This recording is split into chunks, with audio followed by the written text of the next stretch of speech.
এই লোকটি আমেরিকার নামকরা একটা বিশাল কোম্পানিতে সুইপার হিসেবে কাজ করে, কিন্তু সে সবসময় স্বপ্ন দেখত কোম্পানির খাবার তৈরি করার মেশিন অপারেটরের কাজ করবে। সেজন্য কোম্পানির বাকি লোকজন সবসময় তাকে নিয়ে হাসি তামাশা করত। তবে কয়েক বছর পরেই প্রায় তাদের কোম্পানি দেউলিয়া হয়ে যাচ্ছিল। বেতন না দিতে পেরে একে একে সমস্ত কর্মীদেরকে ছাঁটাই করে দিচ্ছিল। আর ঠিক তখন এই কোম্পানির সামান্য এক সুইপার তার অদম্য ইচ্ছাশক্তির মাধ্যমে কোম্পানিকে দেউলিয়া হয়ে যাওয়ার হাত থেকে বাঁচিয়েছিল। এমনই অসাধারণ একটা সত্য ঘটনার গল্প আজকে আপনাদেরকে শোনাবো। তো চলুন দেখে আসি কিভাবে সামান্য এক সুইপার কোটিপতি হয়ে গিয়েছিল। ঘটনাটা শুরু হয়েছিল 1966 সালে। ছোট্ট রিচার্ড তার বাবা মায়ের সাথে মেক্সিকো থেকে এসে ক্যালিফোর্নিয়ায় বাস করত। তার বাবা এবং মা দুজনেই একটা ফলের বাগানে সামান্য কর্মচারী হিসেবে কাজ করত, আর সেই সাথে সেও তার বাবা মাকে সাহায্য করত। কিন্তু তার বাবা ছিল মদখোর একজন বদমেজাজি মানুষ। এমনকি রাতের বেলায় বাড়িতে ফিরে এসেও সে তাকে মারধর করত। সেজন্য বেশিরভাগ সময়ই রিচার্ডের মন খারাপ থাকত। কিন্তু এত খারাপের ভেতরে তার ভালো থাকার বিষয় হচ্ছে স্কুলে তার একটা বান্ধবী হয়েছিল। সে প্রতিদিন তার বান্ধবী জুলির সাথে তার বাড়ি থেকে বানানো মেক্সিকান জুরিটো নামে একটা খাবার শেয়ার করে খেত। কিন্তু স্কুলের দুষ্ট ছেলেরা এসে সবসময় তাকে জ্বালাতন করত আর তাকে বলতো যে বাড়ি থেকে তুই কি পচা খাবার নিয়ে এসেছিস, এগুলো তো আমরা আমেরিকানরা কখনোই খাই না। সেজন্য সে বাড়িতে ফিরে এসে তার মাকে বলে যে সে এই খাবার আর খেতে চায় না। কিন্তু তার মা তাকে আসলে প্রতিদিনই ওই খাবারই বানিয়ে দেয়, কেননা তাদের কাছে বেশি টাকা পয়সা ছিল না অন্য কোনো খাবার কিনে খাবার। যাই হোক, রিচার্ড পরদিন স্কুলে গেলে স্কুলের বাচ্চাগুলো আবারও তাকে জ্বালাতন করতে শুরু করে দেয়। তখন সে বুদ্ধি করে তাদের একজনকে বলে যে তুমি কি আমার এই খাবার এখান থেকে একটু খেয়ে দেখবে। তখন ছেলেটা ওই খাবার খেয়ে অনেক মজা পেয়ে যায়। তখন বাকি খাবারটা অন্য একটা ছেলে নিতে আসলে রিচার্ড তাকে বলে যে তুমি যদি আমাকে 25 টাকা দাও তাহলে তোমাকে এই খাবারটি আমি দিয়ে দিব। খাবারটা এত মজার ছিল যে ছেলেটা তার কাছ থেকে 25 টাকা দিয়েই কিনে নেয়। এভাবে প্রতিদিন সে বাড়ি থেকে খাবার বানিয়ে এনে তার বন্ধুদের কাছে বিক্রি করতে থাকে। আস্তে আস্তে করে সে অনেক টাকা জমিয়ে ফেলে। এরপর সে একটা দোকানে গিয়ে তার বান্ধবী জুডির জন্য কিছু চকলেট কিনতে চায়, কিন্তু দোকানদার তখন মনে করে সে হয়তো এতগুলো টাকা চুরি করে এনেছে। পুলিশ তখন তাকে ধরে নিয়ে যায়। এই ঘটনায় সে আসলে অনেক কষ্ট পায়, কেননা কোনো দোষ না করেও তাকে জেল খাটতে হয়েছিল। আর এরপর থেকে সে ছোটখাটো চুরি করার কাজে লেগে পড়ে। আর তার এই কাজের জন্য তার কয়েকজন বন্ধু এবং তার সেই স্কুল বান্ধবী জুডিও থাকে। আর এর মাঝে তারা দুজন বিয়েও করে ফেলে। তবে কয়েকদিন পরে তার স্ত্রী তাকে বাবা হওয়ার সংবাদ দেয়। এতদিন তো তারা দুজন যা ইচ্ছে করে জীবন কাটিয়ে দিয়েছে, কিন্তু এখন তো তাদের অনাগত সন্তানের জন্য রিচার্ড সিদ্ধান্ত নেয় যে সে সব চুরি বাটপারি ছেড়ে দেবে। তাই একদিন সকালবেলা তার বন্ধুরা তাকে আবার এই খারাপ কাজের জন্য ডাকলেও সে তখন তার স্ত্রী এবং সন্তানের কথা ভেবে আর যায় না, বরং সে এখন ছোটখাটো কাজ করে জীবনযাপন করতে থাকে। আর এভাবে আস্তে আস্তে করে তার দুটো বাচ্চা হয়ে যায়। সে প্রতিদিন সকালবেলা কাজ খোঁজার জন্য মানুষের কাছে কাছে যায় এবং তার স্ত্রী বাড়ি থেকে তৈরি করে কিছু খাবার নিয়ে এসে রাস্তায় বিক্রি করতে থাকে। কিন্তু কোনোভাবেই রিচার্ড ভালো চাকরি খুঁজে পাচ্ছিল না। এমনকি তারা তাদের বাড়ির বিদ্যুৎ বিলও দিতে পারছিল না। যদিও সে কিছু আর্থিক সাহায্যের জন্য তার বাবার সাথে দেখা করে, কিন্তু তার বাবা তখন সাহায্য না করে বরং অপমান করে তাকে তাড়িয়ে দেয়। সকালবেলা সে যাদের সাথে ছোটখাটো চুরি করত তাদের কাছে গিয়ে বলে যে তোরা কি আমাকে একটা কাজ খুঁজে দিতে সাহায্য করবি। তখন তার একজন বন্ধু এসে বলে যে আমি যে কোম্পানিতে চাকরি করি ওখানে অ্যাপ্লিকেশন দেওয়ার জন্য। পরদিন সকালবেলা রিচার্ড ফ্রিটোলে নামক একটা কোম্পানিতে কাজের খোঁজে যায়। সে একটা অ্যাপ্লিকেশন নিয়ে ওটা পূরণ করতে গিয়ে দেখে যে ওখানে ইংলিশে সবকিছু পূরণ করতে হবে। সে তো অত ভালো পড়াশোনা জানে না। সে তখন ফর্মটা বাড়িতে নিয়ে আসে। এরপর তার স্ত্রী তাকে ওই ফর্মটি পূরণ করে দেয়। তারপর সে ওই কোম্পানিতে মেশিন অপারেটর হিসেবে অ্যাপ্লিকেশন করে। পরদিন সকালবেলা সে যখন কোম্পানির ম্যানেজারের সাথে কথা বলে তখন ম্যানেজার তার ফর্মটি পড়ে বলে যে আমিও তো এই স্কুলে পড়াশোনা করেছি। আর তখন স্কুলের হেডমাস্টারের নাম জিজ্ঞেস করলে রিচার্ড এবার ধরা খেয়ে যায়। তখন রিচার্ড তাকে সত্য কথা খুলে বলে এবং সে তাকে অনুরোধ করে বলে যে তার জন্য একটা চাকরি খুব জরুরি, সেটা যে চাকরিই হোক না কেন। তখন ম্যানেজারের তার প্রতি মায়া হয় আর তখন সে তাকে সুইপারের কাজ দিয়ে দেয়। রিচার্ড তার এই ছোট্ট কাজেও অনেক বেশি খুশি ছিল। সে বাড়ি থেকে খুব ভালোভাবে প্রস্তুতি নিয়ে পরদিন ফ্যাক্টরিতে চলে আসে। ম্যানেজার তখন তাকে ঘুরিয়ে ঘুরিয়ে সমস্ত কিছু দেখাতে থাকে এখানে আসলে অনেক মজার মজার খাবার তৈরি করে সারা দেশে বিক্রি করা হতো। এত বড় বড় মেশিন এবং এত মানুষ দেখে রিচার্ড অনেক বেশি খুশি হয়ে যায়। তাকে এখন ওই মেশিনগুলো পরিষ্কার করার কাজ দেয়া হয়। সে খুশিতে খুশিতে তার কাজ করতে থাকে। সে তার এই ছোট্ট কাজের জন্য অনেক বেশি খুশি ছিল। সে বাড়িতে ফিরে এসে তার স্ত্রী এবং সন্তানদের নিয়ে চাকরি সেলিব্রেট করতে থাকে। এরপর থেকে প্রতিদিন সে ফ্যাক্টরিতে গিয়ে পরিষ্কার পরিচ্ছন্নের কাজ ঠিকঠাক মতো করতে থাকে। কিন্তু এত বড় মেশিন কিভাবে চলে এটা জানার আগ্রহ তার সবসময়ই ছিল। তাই সে ওখানকার একজন মেশিন অপারেটরকে জিজ্ঞেস করে যে এই মেশিন কিভাবে চালানো হয়। তখন ওই লোকটি তাকে কোনো সাহায্য করে না, বরং তাকে বলে যে তুমি হচ্ছ এই ফ্যাক্টরির একজন সামান্য সুইপার, এত কিছু জেনে তোমার লাভ কি। এই কথা শুনে রিচার্ড তার চাকরির পরোয়া না করে ওই বেটাকে প্রচুর মারতে থাকে। আরে না, সে আসলে কল্পনায় ভাবে যে যদি আমি আমার আগের জীবনে ফেরত যাই তাহলে তো তোকে এভাবেই পিটাবো। তখন এই অপমান সহ্য করেও সে চুপচাপ দাঁড়িয়ে থাকে, বরং সে ওই লোকটিকে কোনো কিছুই বলে না। তবে সেখানে কাজ করতে করতে বেকার নামক একজন লোকের সাথে রিচার্ডের পরিচয় হয়। বেকার আসলে এখানকার একজন ইঞ্জিনিয়ার। সে সমস্ত মেশিন অপারেটরদের বস। রিচার্ড তার কাছে কোনো প্রশ্ন জিজ্ঞেস করলে সে তাকে খুব ভালোভাবে বুঝিয়ে দেয়। ঠিক তখন তার সেই বন্ধু এসে রিচার্ডকে ওখান থেকে ক্যাফেটেরিয়ায় নিয়ে আসে। সে তাকে বলতে থাকে যে আরে ভাই, তুই কেন ওনার সাথে কথা বলতে গিয়েছিস? উনি এখানকার সমস্ত মেশিন অপারেটরদের বস। আর তাছাড়া ম্যানেজার যদি তোকে তার সাথে কথা বলতে দেখে তাহলে তোর এই চাকরিটাও চলে যাবে। দেখ, ওই লোকগুলো এমনকি আমাদের সাথে খাবারও খায় না, তারা আলাদা টেবিলে খাবার খায়। গত 15 বছর ধরে এই টেবিলে আমাদের মতো সাধারণ মানুষরা বসতেও পারে না। এসব কিছু বুঝিয়ে সে রিচার্ডকে বলে যে তার সাথে বেশি কথা না বলার জন্য। তবে এত কিছুর পরেও রিচার্ড তার কাজে একটুও ফাঁকি দেয় না। সে কাজ করতে করতে তার কোম্পানির মালিক রোজার এনরিকোর একটা ম্যাগাজিন খুঁজে পায়। সে ওটা পড়ে আরও মনে মনে ভাবতে থাকে যে সারা জীবন সে এখানে সুইপার হিসেবে কাজ করবে না, একদিন না একদিন সে তার জীবন পরিবর্তন করবে। তবে এখন সে আর বেকারের সাথে সরাসরি কথা বলে না। খাবার খাওয়ার সময় সে চুপি চুপি এসে তার বাড়ি থেকে আনা খাবার তাকে খেতে দেয়। তার সাথে একটু একটু তখন সে ভালো সম্পর্ক গড়তে চায়। রিচার্ড তখন তাকে বলে যে আমার এসব মেশিনের যন্ত্রপাতি সম্পর্কে জানার আগ্রহ অনেক, আপনি কি আমাকে এগুলো শেখাতে সাহায্য করবেন? রিচার্ডের এত কিছু জানার আগ্রহ দেখে বেকার তাকে কিছু শেখাতে রাজি হয়ে যায়। আর দূর থেকে তার বন্ধু ভাবে হয়তো এবার তার এই কাজটাও চলে যাবে। কিন্তু পরদিন দেখা যায় যে বেকার তাকে একটা একটা করে সমস্ত যন্ত্রপাতির কাজ শিখিয়ে দিতে থাকে। যদিও সে এখনো সুইপার হিসেবেই কাজ করে, তবে সে স্বপ্ন দেখে যে সে একদিন এখানকার মেশিন অপারেটর হবে। এভাবে কাজ করতে করতে তাদের দুজনের মধ্যে বেশ ভালো একটা সম্পর্ক হয়ে যায়। রিচার্ড আস্তে আস্তে করে তার কাছ থেকে অনেক কাজ শিখে রাখে। আর এর পরের বছর কোম্পানির বেস্ট এমপ্লয়ি হিসেবে রিচার্ড পুরস্কার পেয়ে যায়। আর ওই বছরই তার কপাল পুড়ে যায়। আসলে সেই সময়ে আমেরিকার অর্থনৈতিক অবস্থা ভালো যাচ্ছিল না, তাই তাদের কোম্পানি বারবার লস করতে থাকে। বেশ কয়েকটা ফ্যাক্টরি তখন বন্ধ হয়ে যায়, এমনকি তাদের ফ্যাক্টরি থেকেও অনেক লোককে ছাঁটাই করে দেয়া হয়েছে। কিন্তু রিচার্ডের তো অন্য কোথাও যাওয়ার কোনো ব্যবস্থা নেই। যদিও তখন তাকে বেতন কম দেয়া হয়, তবুও সে ওখানেই থেকে যায়। বরং সে ফ্যাক্টরি পরিষ্কার করার পাশাপাশি আরও অন্যান্য প্যাকেজিংয়ের কাজেও সাহায্য করতে থাকে। যখন সে তাদের ফ্যাক্টরিতে তৈরি করা খাবারগুলো প্যাকেজের কাজ করছিল, তখন সে দেখতে পায় যে ওখানে শুধুমাত্র আমেরিকানদের জন্যই খাবার বানানো হয়। কিন্তু এছাড়া যে আমেরিকায় আরও অন্যান্য দেশের মানুষজন রয়েছে তাদের জন্য স্পেশাল কোনো খাবারই বানানো হয় না। এভাবে আরও কয়েকটা দিন পেরিয়ে যায়।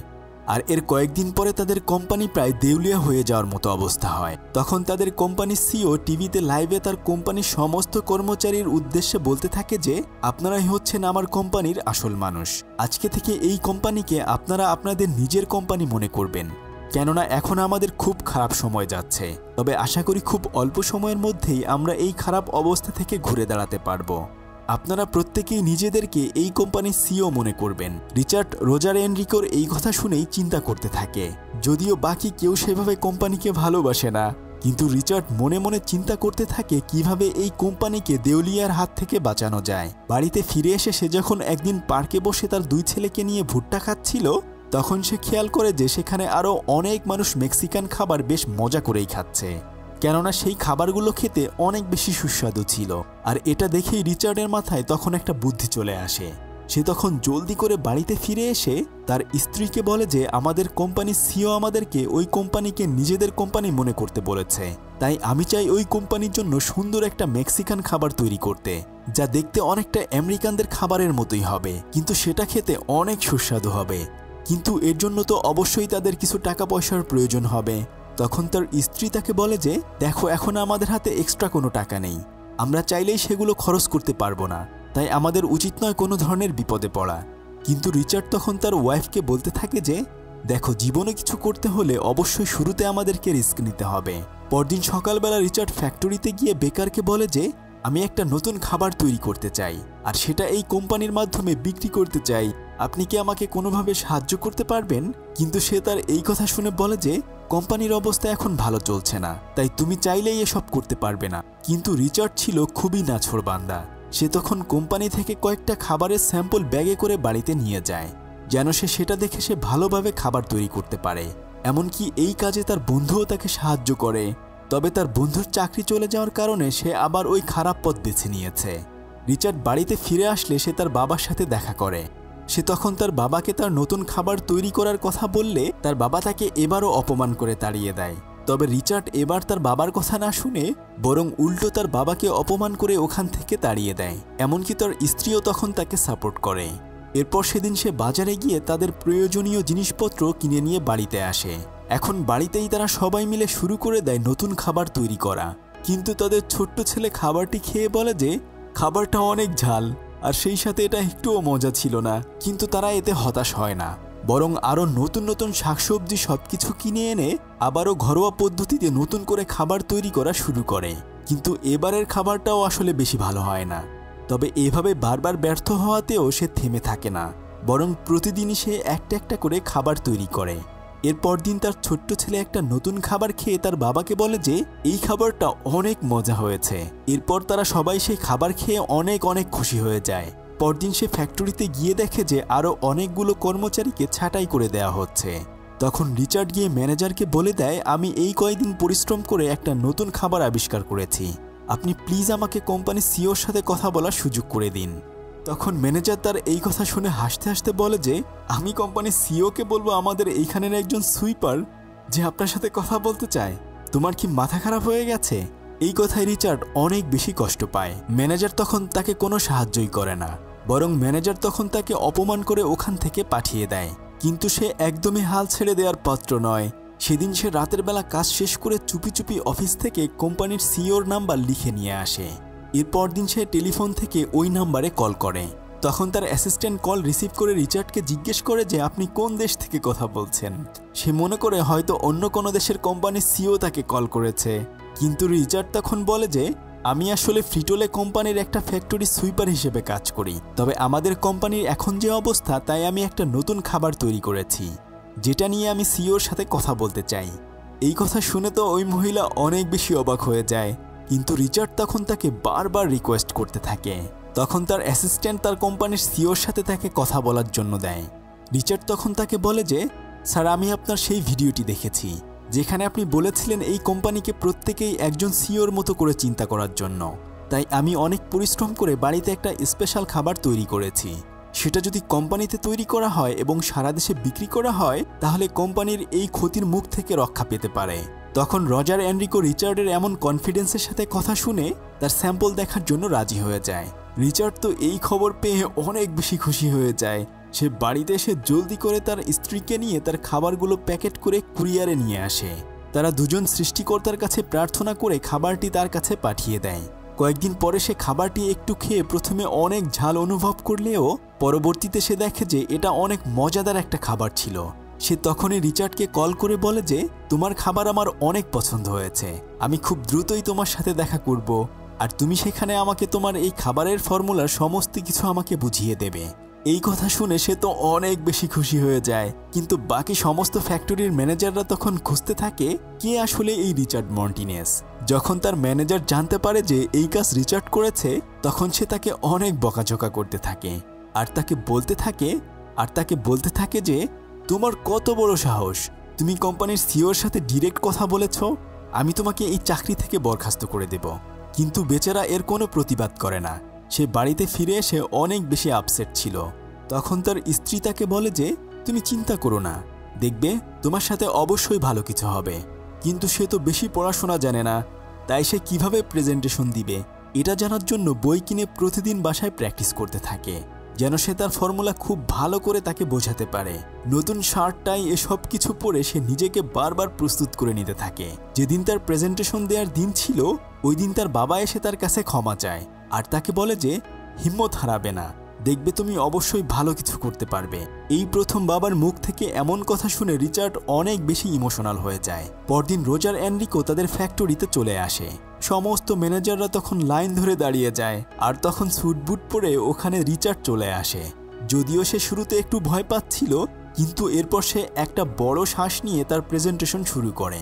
কিন্তু সে আসলে যেভাবে সমস্ত কথা লিখে এনেছিল সেভাবে বলতে পারছিল না। তখন সে তার হাতের নোটটি ফেলে দিয়ে নিজের মতো করে গুছিয়ে কথা বলতে থাকে। সে তখন বলতে থাকে যে আমরা যে খাবারগুলো তৈরি করব এই খাবারগুলো শুধু আমেরিকাই পছন্দ করবে এমন না, বরং এই খাবার সমস্ত দেশের মানুষরাই পছন্দ করবে।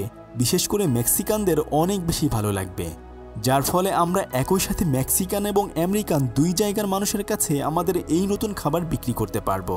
তখন তার এই কথা শুনে রজার এনরিকো তার এই খাবার প্রস্তুত করার জন্য রাজি হয়ে যায়। কিন্তু তখন একজন ম্যানেজার এসে তাকে বলে যে স্যার এই খাবার হয়তো মার্কেটে চলবে না। কিন্তু তখন সে তাকে বলে যে দেখা যাক কি হয়, এমনিতেই তো আমাদের কোম্পানির অনেক লসে আছে, না হয় আর একটু লস করলাম। এরপর তাদের ফ্যাক্টরিতে অল্প কয়েক প্যাকেট খাবার তৈরি করা হয়, কিন্তু ওই খাবারগুলো এক প্যাকেটও বিক্রি হয় না। তখন রিচার্ড একটু হতাশ হয়ে যায়। তবে তখন বেকার তাকে বোঝায় যে এত চিন্তা করো না, অবশ্যই দেখবে আমাদের এই খাবারগুলো বিক্রি হয়ে যাবে। সে অনেক ভাবতে থাকে যে কিভাবে তার খাবার বিক্রি করা যায়। আর তখনই তার মাথায় একটা বুদ্ধি চলে আসে। সে যে এই খাবার তৈরি করেছে এই কথা তো কেউ জানে না, সেজন্য অবশ্যই তাদের মার্কেটিং করতে হবে। এরপর সে চলে যায় তার বন্ধুদের কাছে যেখানে সে অনেক আগে কাজ করত। তারা সমস্ত বন্ধুরা মিলে তখন তাদের ফ্যাক্টরিতে চলে আসে। রিচার্ড তখন সবার উদ্দেশ্যে বলতে থাকে যে দেখো আমাদের কোম্পানির অবস্থা অনেক খারাপ, হয়তো কয়েকদিনের মধ্যেই এই ফ্যাক্টরিটাও বন্ধ হয়ে যাবে, কিন্তু আমি চাই আমরা সবাই এখানে ভালোভাবে কাজ করি। যদি আমরা আমার তৈরি করা নতুন খাবারটি বিক্রি করতে পারি কিংবা মানুষের কাছে পৌঁছে দিতে পারি, তাহলেই আমাদের এই ফ্যাক্টরি আবার বেঁচে থাকবে। এমনকি যারা চাকরি হারিয়েছে তাদেরকেও আবার এখানে কাজ দিতে পারবো, আর তোমাদেরকেও এখান থেকে ছাঁটাই করা হবে না। তখন সবাই তার এই কথায় রাজি হয়ে যায়। তারা সবাই মিলে প্রতিটি মার্কেটে মার্কেটে তাদের খাবার পৌঁছে দিতে থাকে। এমনকি পার্কিং এরিয়া যেখানে অনেক মানুষের আনাগোনা সেখানেও তারা খাবারগুলো পৌঁছে দেয়। খেলার মাঠ থেকে শুরু করে প্রতিটি জায়গায় তারা তাদের খাবার ছড়িয়ে দেয়। পুরো শহর জুড়ে নতুন একটা খাবার সবার হাতে হাতে পৌঁছে যায়। তখন সমস্ত মানুষরা এই খাবার খেয়ে অনেক বেশি পছন্দ করতে থাকে, আর মুহূর্তের মধ্যেই তাদের প্রথমে বানানো খাবারগুলো বিক্রি হয়ে যায়। এই খবরটি কোম্পানির সিও রোজার এনরিকোর কানে চলে যায়। সে তখন রিচার্ডকে কল করে বলে যে আমাদের খাবারগুলো প্রতিটি মার্কেটে খুব ভালোভাবে বিক্রি হচ্ছে, তাই আরও কিছু খাবার বানানো প্রয়োজন। তখন রিচার্ড তাকে বলে যে 5000 প্যাকেট বানাবো কিনা, কিন্তু রোজার এনরিকো তাকে বলে যে এবার তুমি 50,000 প্যাকেট বানাবে। এত বড় অর্ডার পেয়ে তারা ফ্যাক্টরিতে পুরোদমে সবাই মিলে সেই খাবার বানানোর কাজ শুরু করে দেয়। সমস্ত কর্মচারীরা দিনরাত কাজ করতে থাকে, এমনকি যাদেরকে ছাঁটাই করে দেওয়া হয়েছিল তাদেরকেও আবার কাজে ফিরিয়ে আনা হয়। রাতারাতি তাদের সেই বানানো খাবারগুলো সমস্ত জায়গায় পৌঁছে দেওয়া হয়, আর এর 6 মাসের মধ্যেই তার খাবারের পরিচিতি সারা দেশে ছড়িয়ে পড়ে। কিন্তু রিচার্ড এখনও ওই ফ্যাক্টরিতে সুইপার হিসেবেই কাজ করে যাচ্ছিল। সে মনে মনে ভাবছিল যেন সে শুধুমাত্র মেশিন অপারেটরের কাজ করতে পারে, কিন্তু সে এতে একটুও মন খারাপ করে না, বরং সে ভালোভাবে তার ময়লা পরিষ্কার করার কাজ করতে থাকে। সে একদিন ময়লা পরিষ্কার করে যখন উপরে যায়, আর ঠিক তখনই হঠাৎ করে সেই কোম্পানির সিও রোজার এনরিকোকে দেখতে পায়। সে তো শুরুতে তাকে দেখে অবাক হয়ে যায়। তখন কোম্পানির সিও তাকে সারপ্রাইজ দিয়ে তাদের কোম্পানির মার্কেটিং ডিরেক্টর বানিয়ে দেয়। সমস্ত কোম্পানির মানুষরা তখন তাকে হাততালি দিয়ে স্বাগত জানায়। এত বড় প্রমোশন পেয়ে সে আনন্দের মুহূর্তটি তার স্ত্রীকে বললে সে কান্না করে দেয়। আর এভাবে অদম্য ইচ্ছাশক্তির কারণে সামান্য একজন সুইপার থেকে সে ল্যাটিনো মার্কেটিংয়ের গডফাদার হয়ে ওঠে, আর তার হাত ধরেই বেঁচে যায় সেই কোম্পানিটি। আসলে মানুষ ইচ্ছে করলে পারে না এমন কোনো কাজ পৃথিবীতে নেই। আপনারাও এমন কোনো ইচ্ছে আছে কিনা অবশ্যই কমেন্ট করে জানিয়ে দিন। এতক্ষণ আপনাদের সাথে ছিলাম আমি সাদি। ফিরছি কয়েকদিনের মধ্যেই নতুন কোনো ভিডিও নিয়ে। ততক্ষণে সবাই ভালো থাকুন। আল্লাহ হাফেজ।